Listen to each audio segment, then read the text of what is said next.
Hello and welcome to Kicker Radio. My name is Beth Penny. And my name is Tyler Muckford. Today on the show, we've got a lot of great stories for you guys. From shed parties to funeral costs, our show, it's a jam-packed show. We're also going to drop out to the shed when Kicker's Victoria Badcock hangs out in a man cave in Horse Chop's Cape Royal. But first, in life, everyone has to deal with the death of a loved one and the costs that come after the fact. Kicker's Margaret Harvey chats with Carnell's funeral director about the rising costs of funerals in the province. Dealing with death is just as much a part of life as anything else. But sometimes, handling what comes directly after death seems to be the hardest part. Jeff Carnell is the owner of Carnell's Funeral Home, and he says that individuals can expect to pay thousands of dollars after a death of a loved one. If you're looking at a traditional funeral with earth burial, it could be anywhere from $10,000 to $15,000 depending on the cost of the casket. Just over 2 years ago, when my father passed away, we didn't have the traditional funeral, so to speak. He was cremated, which is what I was told he wanted. Carnell says the public favors cremation because of how much cheaper it is and because the options are so diverse. There's just so many different sides to this, the options that are available now because of cremation. I mean, we have short-term viewing, we have cremation after visitation or cremation before visitation. There's a dozen different options. When Carnell showed me the pricing book that I had only seen once before in late 2015, I was once again shocked at the size of it. It was at least 2 inches thick, illustrating the amount of options and diversity in those options. So when you have a traditional adult funeral service, essential services, administrative, documentation, transportation, sheltering, and then you have funeral planning, coordination, commemorative supplies and services, preparation of the remains, traditional funeral, that's conducting the funeral. Then you've got the use of the visitation, use of chapel, graveside equipment, and the vehicles. So you're looking at $45,000 to $5,000. That's just professional services. Mm-hmm. Then there's dozens of different caskets that you can select, and then you have all of the out-of-pocket expenses, opening and closing for a plot, the purchase of a plot, flowers, notices for the paper. And all of those different things, clergy honorariums, and anything and everything that you can think of. Mm-hmm. So before it's all over, you're looking at, again, depending on the cost of the caskets can be anywhere from $1,500 or $1,600 to $5,000, $6,000, $8,000, $10,000, depending on the type that you use or want. And then when you combine the whole thing, you're looking at traditionally $12,000 to $14,000, $15,000, $16,000 for just a traditional funeral. That's one of numerous other different options. And that's just the average prices for traditional earth burials. Well, there's just so many moving parts in the cost of the funeral. Carnell turned a few pages of his book and went on and listed some of the ways you can have variety in your loved one's funeral. So, I mean, when you look at traditional adult funeral service with cremation, traditional visitation followed by cremation, traditional visitation followed by cremation and service with the urn and the casket, traditional viewing, adult viewing with cremation and release of the urn. And the options just keep going. Carnell went on to say that those who pre-plan their funerals are more prepared for the cost of it. But what about those who cannot afford funeral services whatsoever? If somebody doesn't have any money, the government will step in. So the Department of Advanced Education and Skills, AES we call it, they have a rate structure that we as funeral homes must abide by, and they would be looked after at that time through their program. There's been a reaction to the traditional expensive funeral. There are companies that provide a low-cost option. Brian Mulcair, a funeral director at Simpler Times in Ontario, says what the company is about. We provide for immediate cremation or immediate burial. We do not provide for visitation or viewing of any kind. Our license doesn't allow us to do that. Because of this option, the cost is lower than your traditional funeral. $1,776.30. Although this price is more reasonable, the service is not offered here in the province. For Kicker Radio, I'm Margaret Harvey.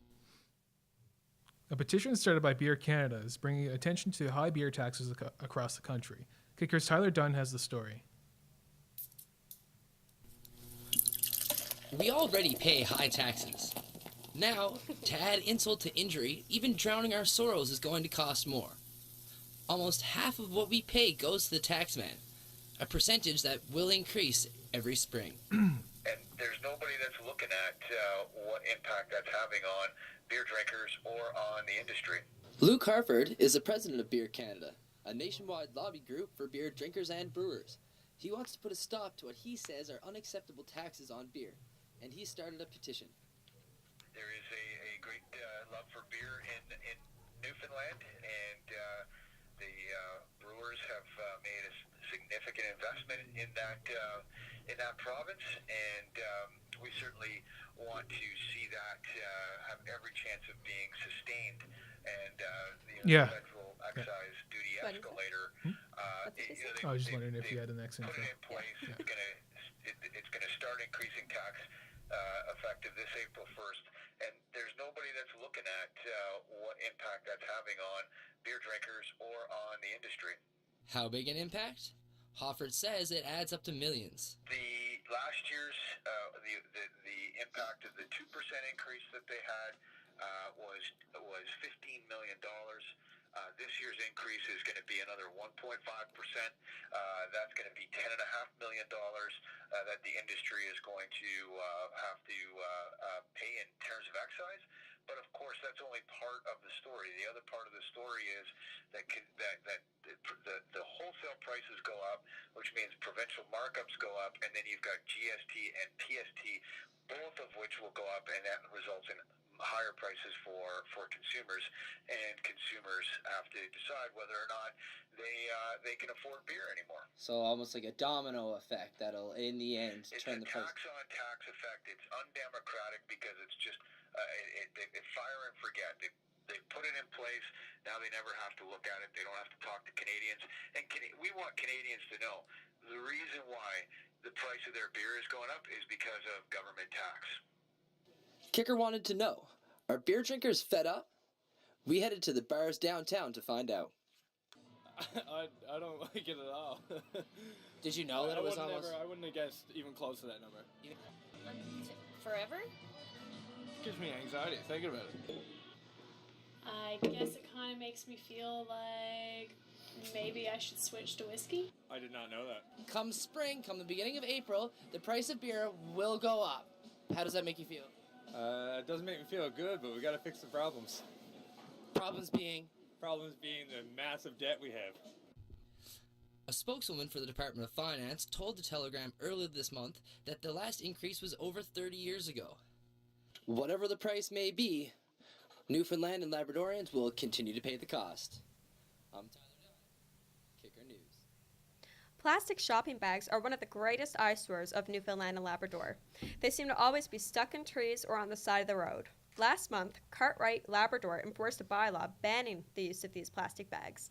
Now, Tyler, this is your story, and so who did you speak with for the story? I spoke with Dwight Lethbridge, the mayor of Cartwright, and I spoke with Sheila O'Leary, deputy mayor of St. John's, and I had some interesting conversations with them. Yeah. And I remember when I was interviewing Sheila, she was talking about microfibers in the fish and how plastic bags are bad for the environment, and so yeah, I mean, we had a nice little conversation, and yeah, it was really nice. What's your opinion? Do you think that St. John should follow Cartwright's lead? Oh, for sure. I mean, like, fish is one of our main resources of food here. So, with microfibers getting in the fish, that leads to microfibers getting into us. So, I think it's really important to ban the plastic bag and to protect the environment. Yeah, perfect. Yeah.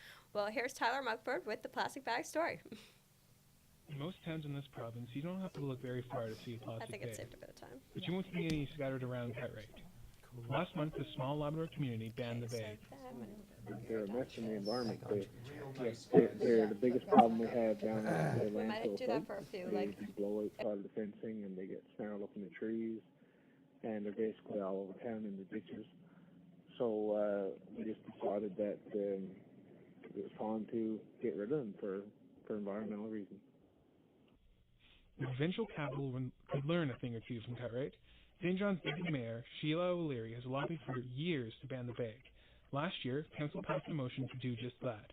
Now it's up to the province to make it law. Absolutely. So municipalities, so all of the different cities, City of St. John's have supported the Municipalities Newfoundland and Labrador resolution, as have many other towns and cities right across the province have further supported the MNL resolution to enact this ban, and we have a very active committee that's continuing to lobby the provincial government. But the bottom line is that the ask has to go directly to the MHA. Eddie Joyce, who is the Minister of Environment and Municipal Affairs, he needs to hear loud and clear from the public that this is something that we want to see happen. It's environmentally responsible. It would be wonderful to see the provincial government take leadership on this, and it's inevitable, is the reality of it. We know it's coming, so why not step up and be leaders? It may be easier to ban the bag within the small community of Cartwright, but it's a learning curve to get used to. Even the mayor's having trouble. Personally, I find it, it's a nuisance when I go to the store and forget my bag, but it's a learning curve. I was actually, the first time I successfully went to the grocery store and remembered my bag was yesterday. So it's taken me a month to go and not have to carry everything like in my 5 seconds. Not even. If you want to ban 10. the bag in your community, contact your local MHA to spread the word. This is Tyler Mugford from Kicker News, signing off. Next up, we've got a song from Peter Walsh, a singer-songwriter from Lewisport. Kicker's own Josh White recently wrote a feature story about Peter, so if you want to check that out, you can head to thetelegram.com. Here's a song that put him on the map, Shudder and Shake.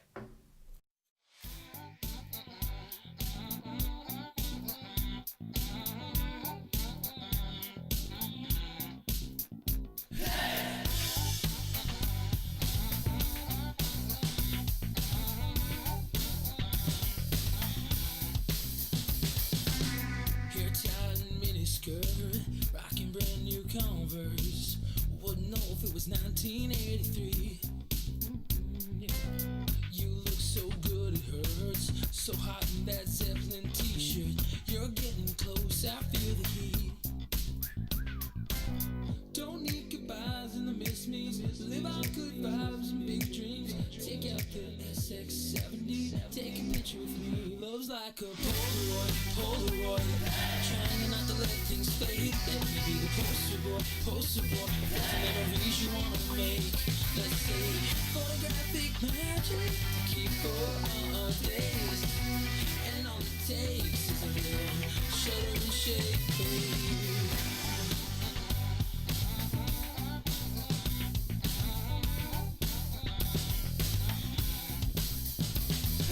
Watching the sky while the sun sets on the hood of your good friend's Corvette. I'm falling in love with your click by click. You're laying out your food, your film, capturing heartbeats still by still. Baby, I love this classic. Get out your camera and snap it. Don't need goodbyes and the miss-me's. Live out good vibes and big dreams.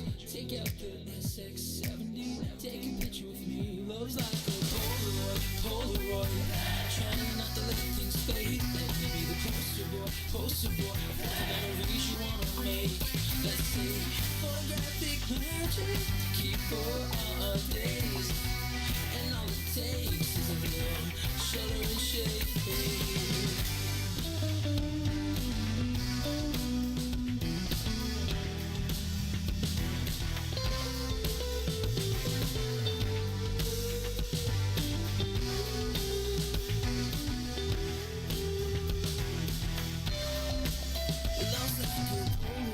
Polaroid. I'm trying not to let things fade. Let me be the poster boy for the memories you wanna make.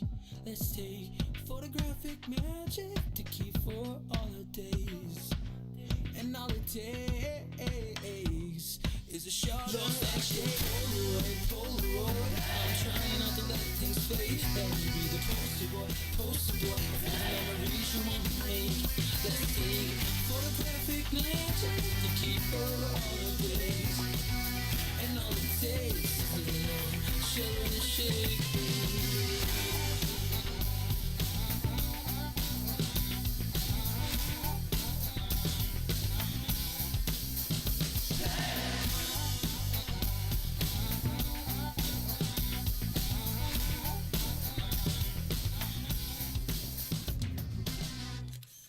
got Victoria Plowman with us here in the K109 studios. Hey, Victoria. Hi, Beth. How are you? Oh, good. How are you? I'm not too bad, thanks. Good. Victoria's here to give us the weather and traffic of the day. So, thankfully, it's not too bad outside there right now. Currently -1 and cloudy. Flurries are beginning this evening and then changing to periods of rain after midnight with fog patches developing before morning.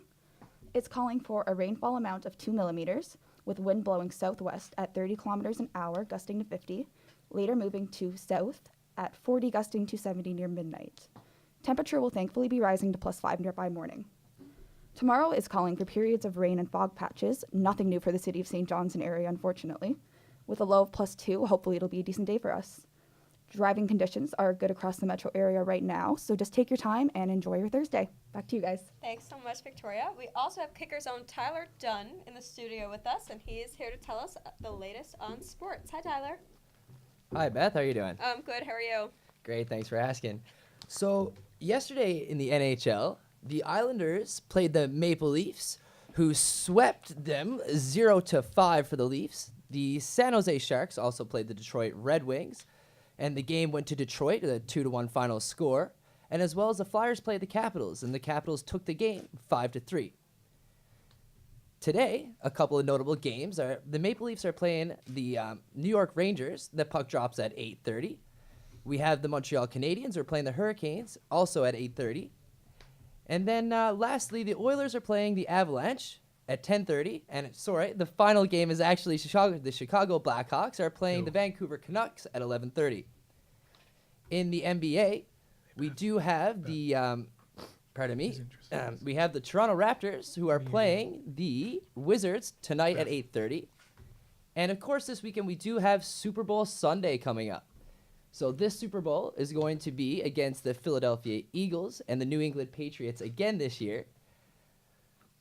What is significant about this year's Super Bowl that if the Patriots do pull it off this year, it's actually going to be a record first for the NFL. It will be Tom Brady's 6th Super Bowl championship. So now he doesn't even have enough fingers to hold rings for the Super Bowl there. So it'll be exciting to see if any records will be broken this Super Bowl Sunday. Wow, that's exciting. And lastly, in local sports, we do have the St. John's Edge who are playing. They're playing actually Friday and Saturday.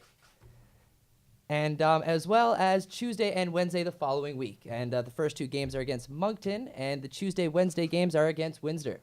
That's great. Thanks so much, Tyler. You're welcome. Next up, we've got another song for you guys, and this is by one of our favorite artists. She's a previous CNA music student, and she was actually Juno nominated just a little while ago. So we've got "Telescope" by Kelly Loader.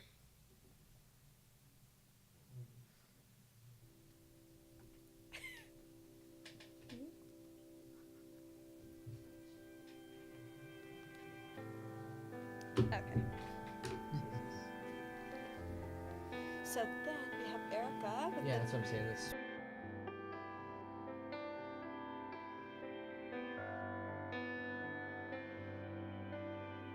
You don't see what I see in you. Light me up, you're breaking through these walls. We all want to come down. Oh, you think I had a choice to love you like I do? You think I had a choice to love a fool like you? You think I had a choice to love you like I do? To fall and fall again like I always do. Even in your dark, in your most alone, in the universe, I'm your telescope. Bring it back to earth, never let you go. In the universe, I'm your telescope. Your telescope. Even in your dark, in your most alone, in the universe, I'm your telescope. You don't see what I see in you. Far apart, and I'm the glue. Stuck on the only one I want. Oh, you think I had a choice to love you like I do? You think I had a choice to love someone like you? You think I had a choice to love you like I do?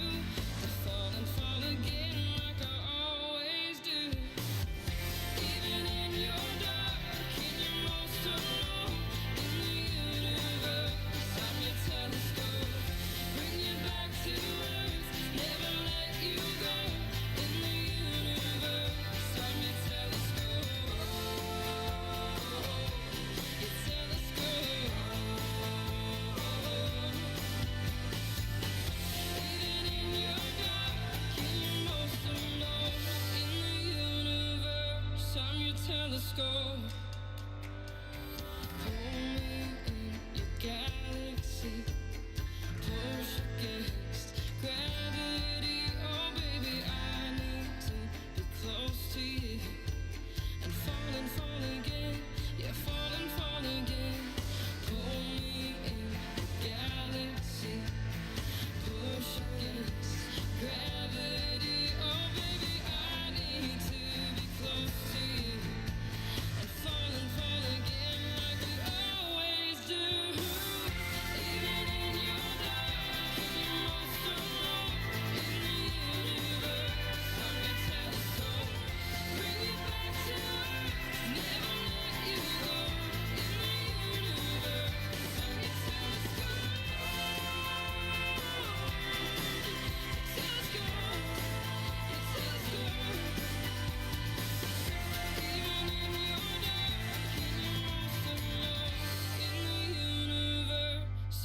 Telescope.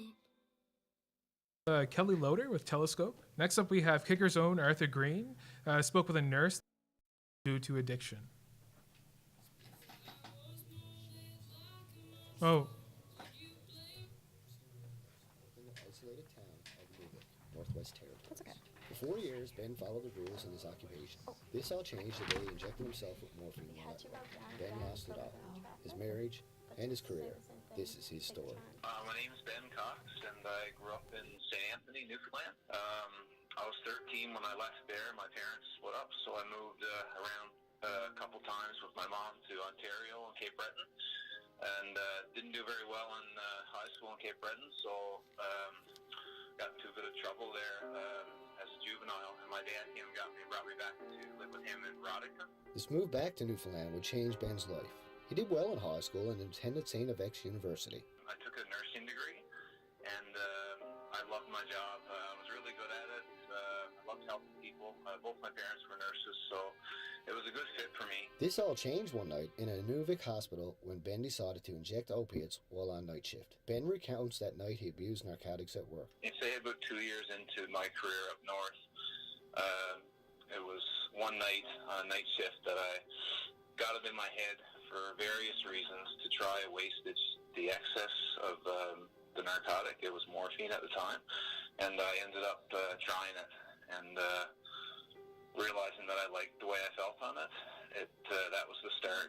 That began a 2 year of me experimenting with narcotics at work, starting it with wastages and then moving on to forging narcotic sheets and taking what I wanted to from a narcotic stockroom.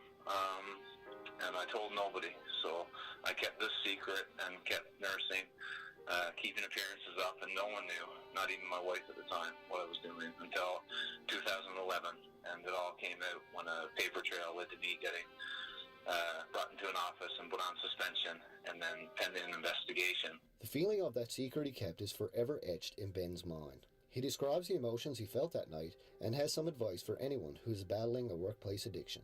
I was scared that I was going to not be able to function on it, but I was the lone nurse there, so I didn't want to take too much, so I kept the dose minimal and realized that I could still function on it. So the initial paranoia gave way to euphoria, and being that I did like the feeling, so I knew I would do it again.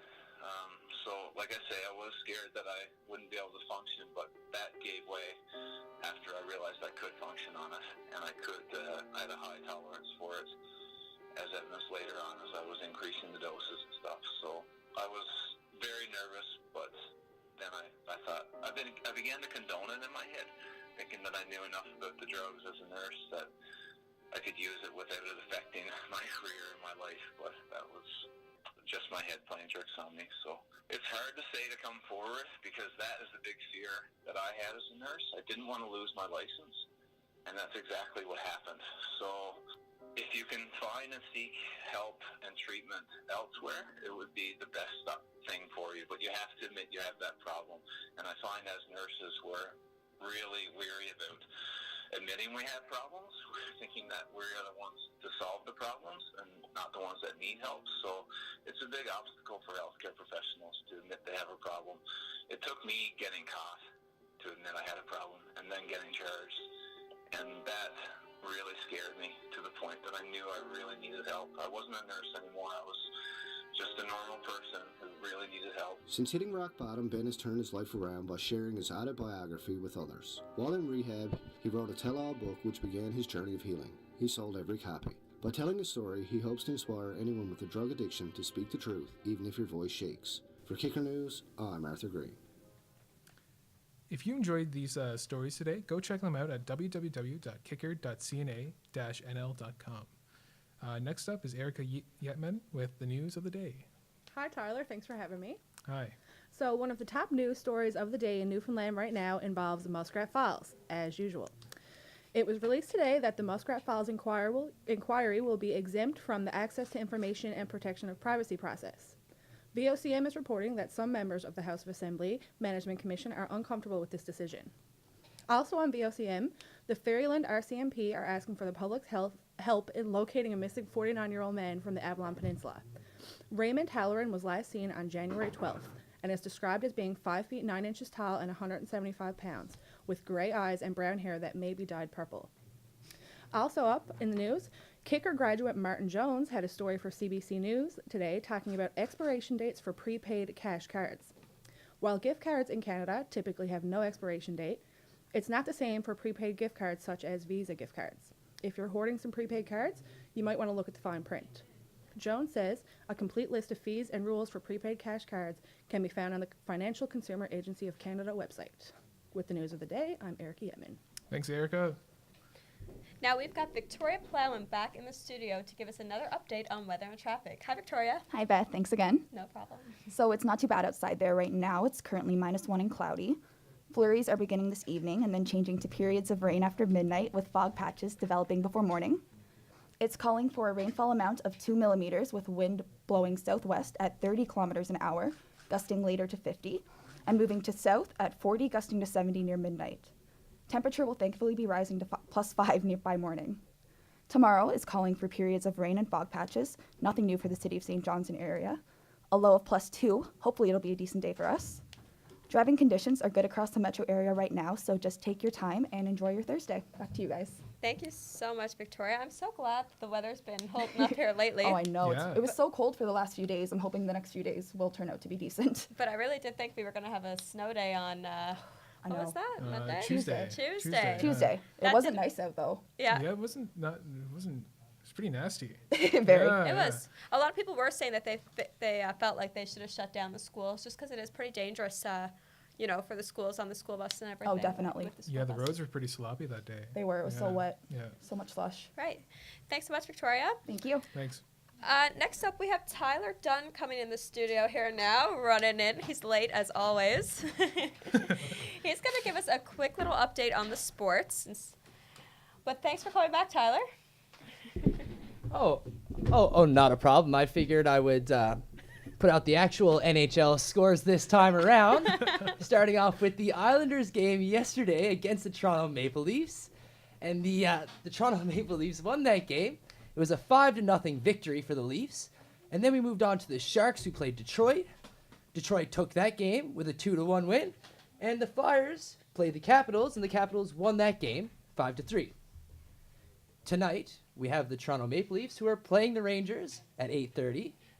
Later on in the evening, we're having the Canadiens playing the Hurricanes, as well as the Colorado Avalanche are playing the Edmonton Oilers. And to finish the night off, we have the Chicago Blackhawks, who are playing the Vancouver Canucks, and that game's at 11:30. And locally, we have the St. John's Edge, and they're playing games on Friday and Saturday, and as well as the following week on Tuesday and Wednesday. But for the actual NBA, we have the Toronto Raptors, and they're playing tonight. And then we have, we have, of course, the Super Bowl Sunday, which is this weekend. Mm-hmm. So we're having the Eagles, and they're playing the Patriots. And that'll be this Sunday. And again, really significant about this Super Bowl is that if the Patriots do win, it's going to be their 6th Super Bowl victory, which is a record for the NHL or the NFL franchise, all right? Wow, yeah. And that's all for sports. That's great. That's great. Well, next up, we've If got I'm gonna jump in right here. Oh, yes, Sorry. yeah. I'm just gonna talk about some Super Bowl. I love the Super Bowl. Oh, wow, yeah. I mean, I don't watch it for the sports. I watch it for the commercials because, come on now, who actually watch it for the sports? Come on. I not this season. Last season, I'm a big Falcons fan, the Atlanta Falcons, and they actually went up head to head against the Patriots last season in the 2016 NFL season. And it looked like the Falcons were going to win the Super Bowl. They had a huge lead after the second half, but Patriots, being the record breakers they are, made the biggest comeback in NFL Super Bowl history and came back to actually win the Super Bowl that Sunday. So I kind of played off a little bit this season, but again, I'd like to see the Patriots maybe break another record. Nice. And was Lady Gaga? Did she play last year in the not the Super Bowl, but the halftime show? The halftime show, yeah. And I'm not sure. I actually not 100% sure who's playing It's at Justin halftime. Timberlake this year for the halftime show. Oh, really? Of course, I would Wow. know that, but because actually, no, I'm not a huge Justin Timberlake fan, but he did just release a new album, and man, it's pretty catchy. I gotta say. I haven't listened to it. No? So I'm definitely gonna have to. Some pretty Listen to greasy tunes, but it's all good. But that's my favorite part for sure. Is definitely the halftime show and the commercials, like you said too. They're always the best commercials of the year for sure. It attracts so many viewers. Just quick to mention though, I did forget to say that the Toronto Raptors are actually playing the Washington Wizards, and that game is starting at 8:30 Newfoundland time. Okay, great. And Well, that's it for thanks. sports. Thanks so much, Tyler. You're welcome. Next up, we've got a great story from Kicker's own Ashley Shepard. She speaks with Heidi Dowden, who runs the largest dance troupe in all of Newfoundland and Labrador. It's called Army of Sass, and here's Ashley Shepard with the story.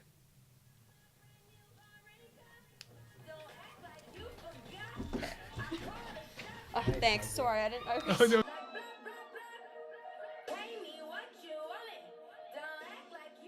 Most girls who dance with Army of Sass here in St. John's will tell you that dance is about so much more than physical performance.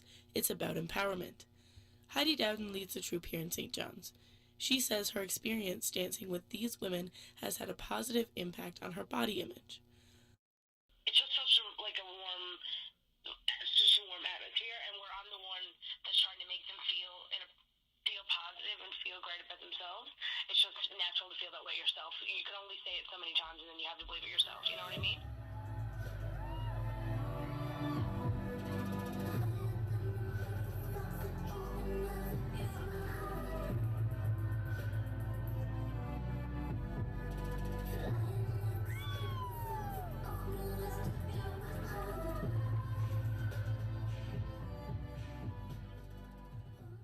Sabina Budd is an Army of Sass teaching assistant and a former ballerina.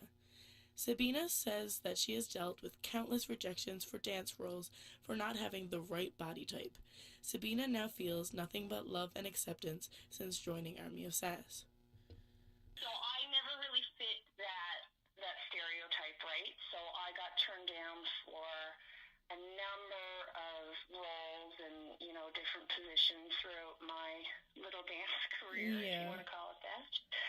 And it was really hard on me for a long time. Like 16, growing up and your dance teacher tells you you're too big for a costume. Yeah. And I've never been if you look at the body mass index chart, I've never been what you would consider overweight for, my height and whatever. Yeah. But I wasn't that typical 100-pound, teeny tiny little ballerina. Girls aren't typically very nice when they're 16 and 17, or weren't, at least when, I was going through school. Yeah. So I never had that friendship where, oh, you're gorgeous no matter what.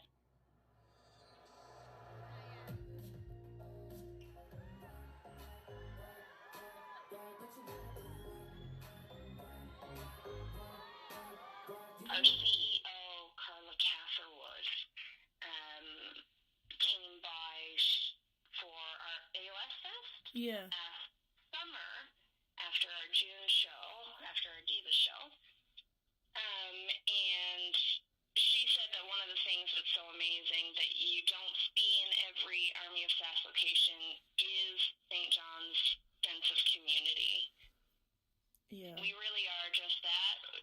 Newer students are also feeling the love. Caitlin Denine has been part of the program for 9 months now and says that Army of Sass is the best part of her week. It's a group of like-minded women embracing themselves. So I was like, that's something I would love to do.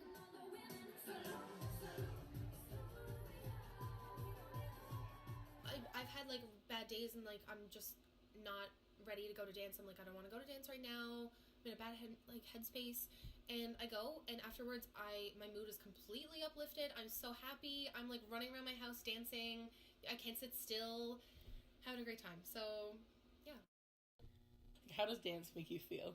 Empowered, confident, sexy, strong, badass. For Kicker News, this is Ashley Shepard. International Storytime at Marjorie Muse Public Library is a time for parents and their children to explore different cultures and languages from all around the world. Julia Mayo is a branch supervisor at the library. She says that International Storytime has been a great way to introduce new families to our province. It's a colorful room jammed with kids and their parents, a hubbub of different voices and languages. There's a reason why they're all gathered here in one space.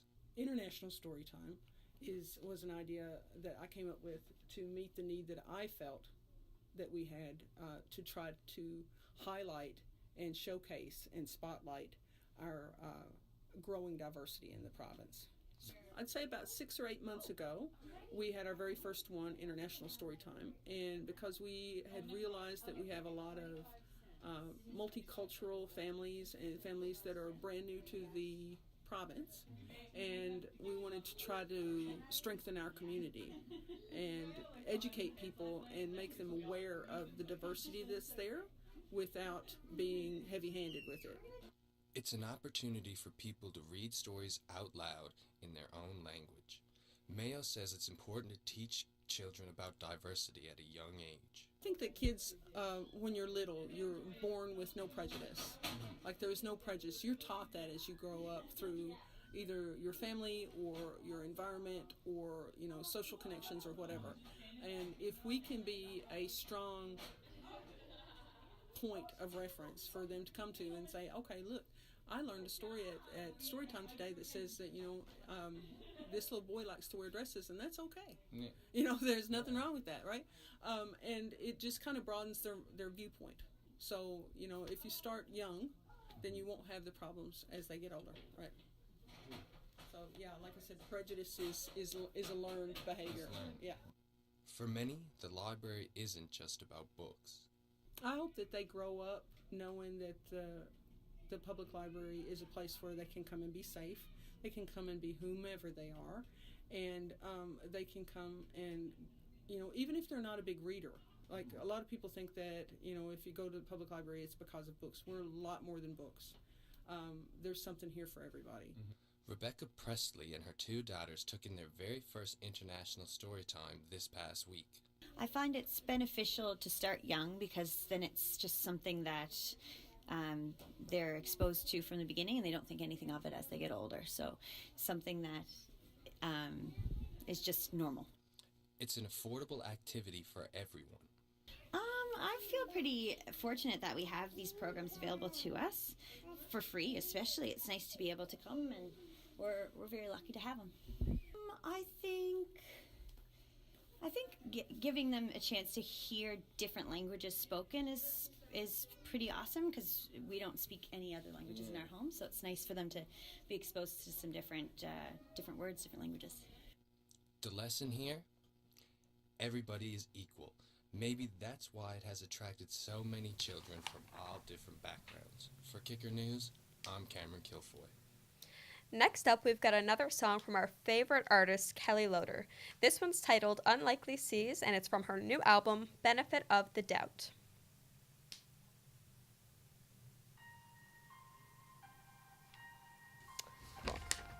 Cool.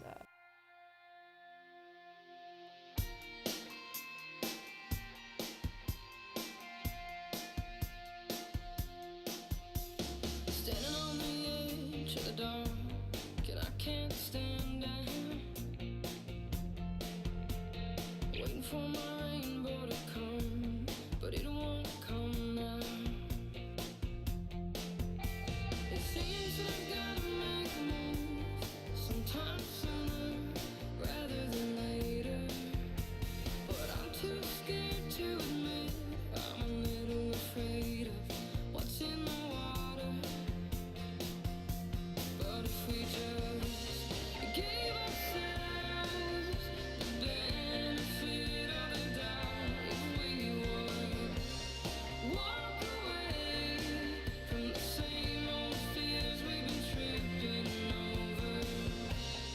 just agree. It's all practical to believe our ships can sail in unlikely seas.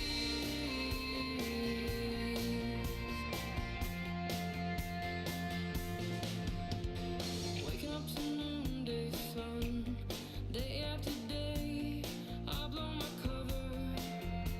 I know that I'm worth much more than this rusty old anchor found on the ocean floor. I keep on saying I'm gonna leave you tomorrow, but tomorrow don't come. Just like that rainbow, I've been taking all my hopes and dreams on to take a mindless jump I can't turn around from.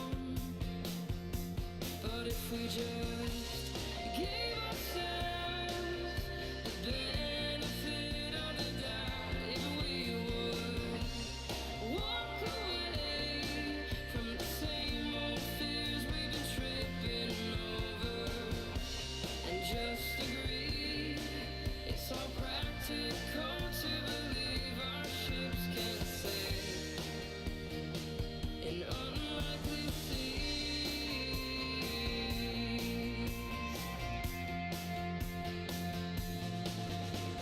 All my friends, they are out sailing waters I'm not really afraid of. If there's no risk, is it really that worth it? Is it really that worth it?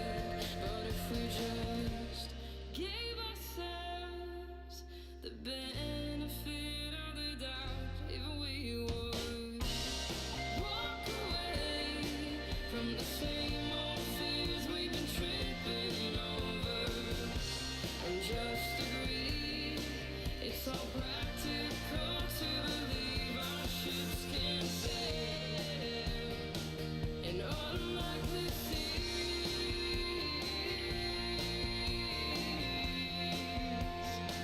in unlikely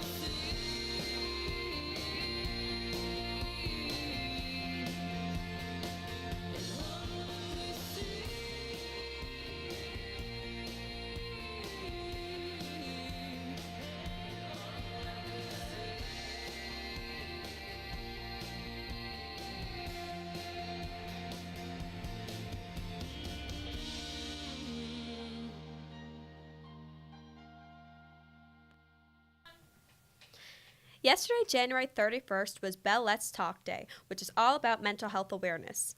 And Bell actually just announced today that their initiative raised $6.9 million, which is just amazing. Wow. So our next three pieces are all from a radio show that our second-year journalism students produced on Monday. So we talked all about different kinds of mental health challenges. And I mean, mental health does not discriminate, but for my piece in particular, I spoke with Peter Cornish of the MUN Student Wellness Center, and he talked to me about how stress and anxiety in particular really affects students. Mental health challenges don't discriminate. Peter Cornish is the director of the Student Wellness and Counseling Center at Memorial University, a safe place where students can seek help. So the mental health supports include a wide range of low intensity all the way up to sort of high intensity counseling, psychotherapy for students with complex mental health issues. We also have a psychiatrist that provides consultation to our physicians and to our counselors.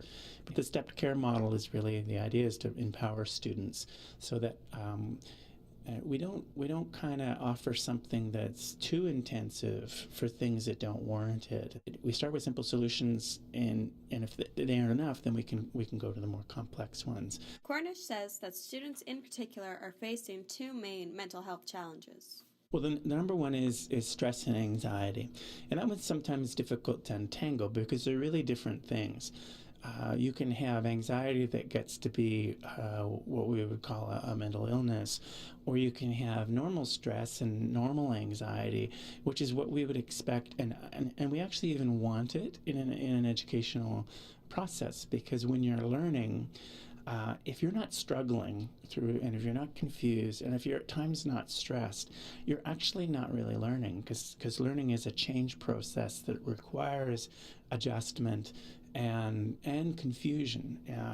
So if someone's not stressed or confused in the learning process, they either already knew it or perhaps they weren't paying attention. And so we don't want to take the academic rigor and the struggle out of learning. We want to make sure that it doesn't deteriorate into something that becomes an illness. Cornish has some tips for students who are struggling.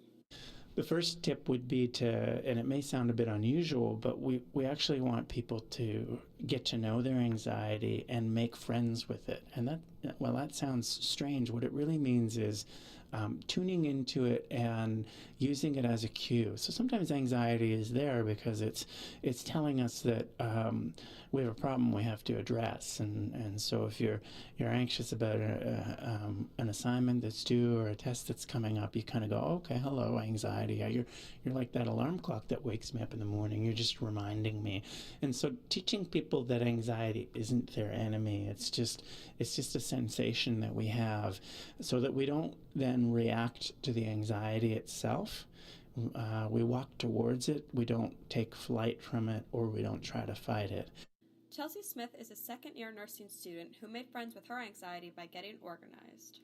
I found one good way to deal with stress was to not procrastinate, just stay on top of all your work, study little bits at a time every day, and just staying active really helped me relieve a lot of stress as well. Cornish says that the demand for mental health services is increasing, but it's not necessarily a bad thing. Yes, so demand for mental health support is increasing, and I see that as a good news story. It actually means that the stigma is dropping, that people are saying, well, mental health's important, and I don't necessarily have to be as afraid as people once were to come forward. And so demand's increasing, but we're not exactly sure whether mental illness is increasing. Most of the data that we look at suggests that it's actually quite stable, that within our population, the rates of mental illness are the same as they were 25 years ago. For Kicker Radio, I'm Beth Penny. Hashtag Sick Not Weak, a group focused on helping people understand that mental illness is a sickness, not a weakness. It's a campaign spearheaded by TSN's Michael Landsberg. Earlier this week, he spoke with Kicker's Adam Pike about his mental health movement. Michael Landsberg is one of the most recognizable names in Canadian sports journalism. Best known for his time as host of TSN's Off the Record, Landsberg is now a mental health advocate, working with his charity, Sick Not Weak. Well, what we do is we try to get people to share by sharing. And the whole purpose of Sick Not Weak is to change people's view of mental illness. Just by our name, it's pretty clear what we want people to see mental illness as. We want them to see it as a sickness, not a weakness. And if that were to happen, if you could all of a sudden take everybody in Canada and somehow implant in their brain the knowledge, the belief that mental health challenges like depression and anxiety and like bipolar are sicknesses, not weaknesses, then the stigma would disappear. And if the stigma disappeared, so many amazing things would happen that we would be in a whole different place. But right now, unfortunately, whether it be where you are or all the way to Victoria, the majority of Canadians in between, even though they won't admit it, they do believe that mental illness and physical illness are different things, and therefore somehow there's the belief that mental illness is self-inflicted. So our goal is to change people's perception of that, and it's not. I mean, that simply is what it comes down to. Obviously, there's different ways and there's different aspects of mental illness that we attack, but in general, that's what we do. Landsberg says he feels it is important for people to have an open conversation about their mental health. Well, it's important because they don't. So, I don't think anyone would go around saying that people need to talk about it if they already were. The problem is that, unlike many other illnesses, people don't talk about it. And if you don't talk about your illness, then maybe you don't go get help. Maybe you suffer in silence. Maybe you do go get help, but you carry the secret around and you feel shame and embarrassment because you don't feel empowered enough to come out and share. So there's all kinds of terrible things happening, including, we hear all the time, everybody knows someone who took their life. And many of us know multiple stories of people who end their lives without anyone ever knowing that they were suffering. If they had come out and shared, if the people around them had known that they were struggling, if they had been encouraged to go get help, maybe, not in every case, but maybe sometimes they would not have taken that horrible step. So sharing is hugely important. Many people reach out to Landsberg for help with their mental health struggles, help which he is happy to give. And he shares this advice for anyone who's struggling. What can somebody who's suffering do? Well, the first question is, how do you view your illness? How do you see yourself? Do you see yourself as sick the way you would if you went to the doctor and you found out that you had rheumatoid arthritis? Or do you see yourself sick in a way that, yeah, you know it's sickness, but maybe it's kind of your fault? Maybe that you have not appreciated the good things in your life. Maybe you need to find a different way to approach life. Maybe you're just a complainer. Maybe everybody suffers from bad days and bad times, and maybe you've made it into this thing like that you think is an illness. So the question is, how do you see it? Is it the same as a physical illness or not? And if you don't see it as the same, then you need to work on that, because if you carry shame and embarrassment, and as I said before, that leads to bad things. So that's the first thing. The second thing is, are you getting help? Really simple question, should be easy to answer, but it's not. Because we know, especially men, well over half the men that suffer from serious mental health symptoms do not go to the doctor. They will suffer in silence, either because they don't recognize the illness or because they're ashamed to go and tell it to someone else, or maybe they think it's their own fault, that somehow it's self-inflicted. That's a huge thing. You need to go for help, because left untreated, it will either kill you or kill your spirit, one or the other. And even though the majority of people with depression, for instance, don't end their own life, their life can be ended as they know it by this illness. So you need to go and get help. You need to change how you see this illness. This is all stuff that you can do, but this is stuff that many people don't do. And if you'd like to hear more of my interview with Michael Landsberg, check us out online at kicker.cna-nl.com. Adam Pike, Kicker News. Now it's time to drop out to the shed where Kickers Victoria Badcock hangs out in a man cave in Horse Chops, Cape Royal. Sheds are cold storage areas for tools, machinery and junk. At Sean Sullivan's shed on Horse Chops Road on the southern shore, there's a different feeling.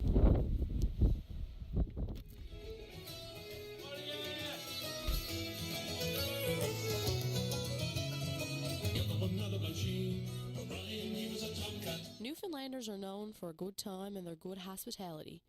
Traditional kitchen parties are always going to be a part of the culture, and so will the love for sheds. The love is so strong that local radio station 97.5 K-Rock has its own portable shed where a DJ takes song requests from people in their own sheds. Each shed is different. Each shed has its own way of being cozy. It's a place where people can come after a long week to relax and unwind. Or if you really wanted, you could actually do some work, like fixing a vehicle or building some furniture.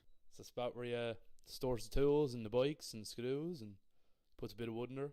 As I walk into Sullivan's shed, I am greeted with music playing, the wood stove heat, and a welcoming grin. It is set up like a pub. In the main area, a bar, a stage, and the walls are littered with old signs and memorabilia. I am offered a drink as soon as I walk in. Most people's main thoughts are that sheds are a second home. It is their own. Sullivan's shed is his own personal man cave.